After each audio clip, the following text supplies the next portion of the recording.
Po sa bawat isa sa inyong lahat. Ako po yung pinaka-chief nila.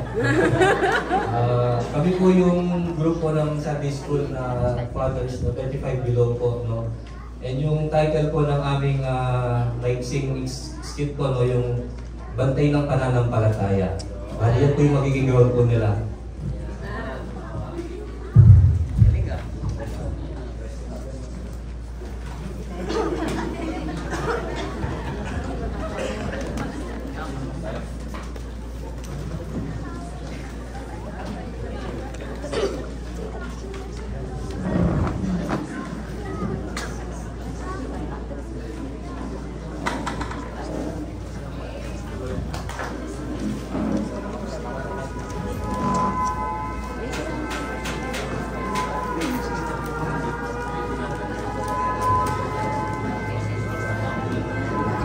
Magandang araw sa inyo lahat. Nais namin maipakita ang kahalagahan ng pagtuturo at pag-aalaga sa mga bagong mananampalataya sa pamamagitan ng isang makasaysayang tagpo. Pinamagatang Bantay ng Pananampalataya. Isang presidente, mahalaga, may layunin, ngunit nasa pangalan at target ng kalaban. Isang sundalo, handang magsakripisyo upang masiguro makarating ang mahal na pinuno sa ligtas na lugar. Ganyan din ang buhay ng isang bagong Kristiyano. Bagong simula, ngunit puno ng pagsubok, target ng diablo. Kailangan nila ng gabay, ng proteksyon, ng disipulo na handang magbantay sa kanilang lakad.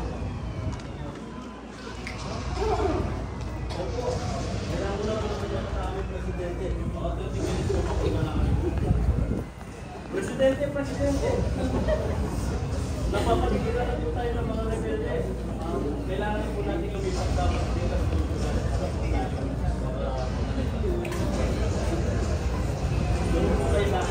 Katulad ng bagong mananampalataya, ang presidente ay kailangang mailayo sa magulong mundo. Ang mundong puno ng tukso, kasalanan at pagkalito. Kaya't ang tagapagturo ay narito upang magbantay at kumakay sa tamang landas.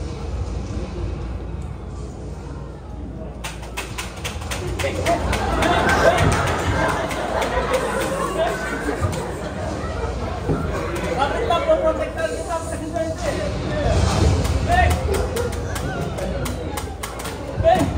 Minsan, hindi agad kayang lumaban ng bagong Kristiyano. Takot, kahinaan at dating gawi ang mukahadlang.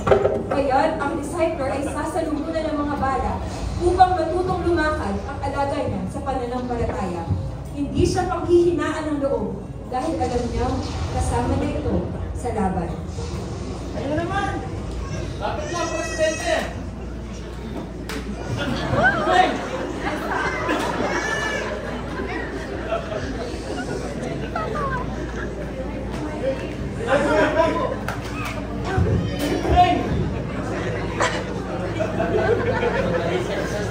Sa bawat pagsubok, unti-unting lumalakas ang bagong mananampalataya dahil sa bawat pagtuturo, panalangin at pagsama, tumitibay ang relasyon. Tumitibay din ang tiwala na hindi siya nag-iisa.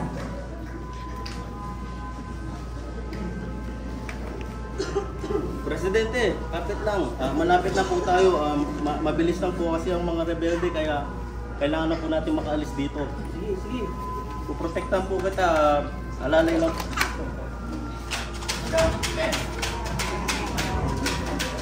Di kayo magtatagumpay sa masamang balak sa aming Presidente. Beng! Beng! Beng! Ah! Presidente! Kailangan mo nang tumayo sa sarili mo. Tutulungan niya. I-over kita, Presidente, pero kailangan mo lumaban. Sige, hintayin mo ako dyan. Hindi mo nanalo. Nakapaligiran na namin kayo.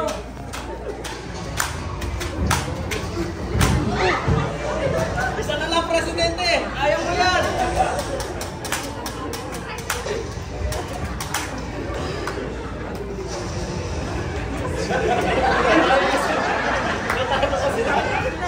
Sa mga Presidente! Presidente, mamuha! dahil sa patuloy na gabay, nakatayo na siya sa sarili niyang pananalig. Hindi pa tapos lakas na siyang harapin ito kasama ang Diyos.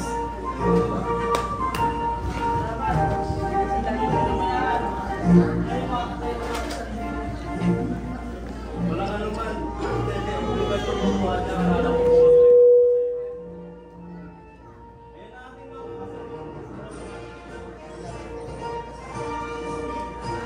Ang bagong... Mike!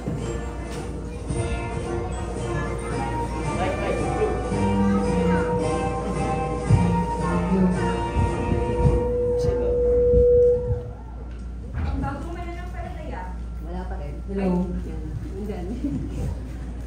Ang bagong mananampalataya ay tulad ng presidenteng mahina pa sa simula, pero mahalaga sa mata ng Diyos. Ang discipler ay tulad ng sundalong handang sumulo ng panganib, hindi para ipagyabang ang lakas, kundi para ihanda ang bagong Kristiyano sa kanyang laban. At ang simbahan ay ang support team, naghihintay, sumusuporta at nagdiriwang sa bawat tagumpay. Sa pagtuturo, pagdarasal at pananatili, nabubuo ang isang matatag na relasyong may layunin dahil ang bawat isa patungo. Ngunit itong kwento ay isang ilustrasyon lamang. For we wrestle not against flesh and blood, but against principalities, against power, against the ruler of the darkness of this world, against spiritual wickedness in high places. Nawa, sa bawat struggle na haharapin ng bagong mananampalataya, ay andyan tayo upang sila ay magabayan, matulungan at maalagaan. Kami ang batang ama. Ba't na nagsalita? Lapahan po natin yung grupo ko sa Father